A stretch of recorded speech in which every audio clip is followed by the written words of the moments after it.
Salut, j'espère que vous allez bien et que tout se passe bien de votre côté. Alors, dans cette vidéo, on va regarder ensemble 5 styles architecturaux que vous pouvez utiliser lorsque vous développez des applications. Généralement, celui qui fait de l'architecture doit connaître les styles architecturaux. Donc, lorsqu'on parle de styles architecturaux, on parle de la façon dont il structure une application. Donc, si je reviens un peu sur l'architecture, on a dit que l'architecture, c'est deux choses. Il y a une partie vision, il y a une partie structure. Et la partie structure revient à voir comment le produit sera décomposé. Donc, on aura un ensemble de plusieurs petits blocs et les interactions entre ces blocs, donc la communication entre les éléments. Et les styles architecturaux revient à définir la structure de notre application, comment nos éléments seront structurés. Donc, pour un architecte logiciel ou pour un développeur senior, il doit connaître 5 styles architecturaux au minimum. Donc, il doit pouvoir faire du monolithique.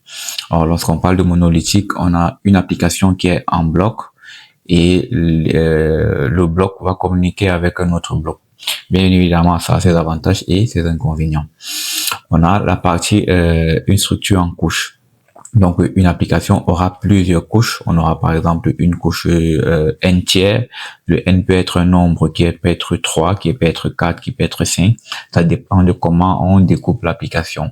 Généralement, quand on fait des applications C#, le C# nous permet de faire créer plusieurs couches pour notre application.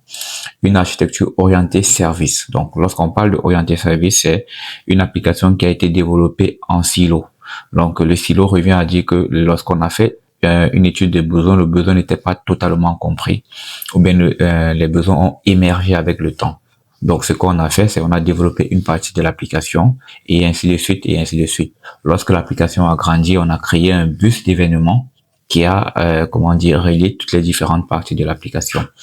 Après cela, il y a la partie microservice qui a été fortement influencée avec l'émergence du cloud.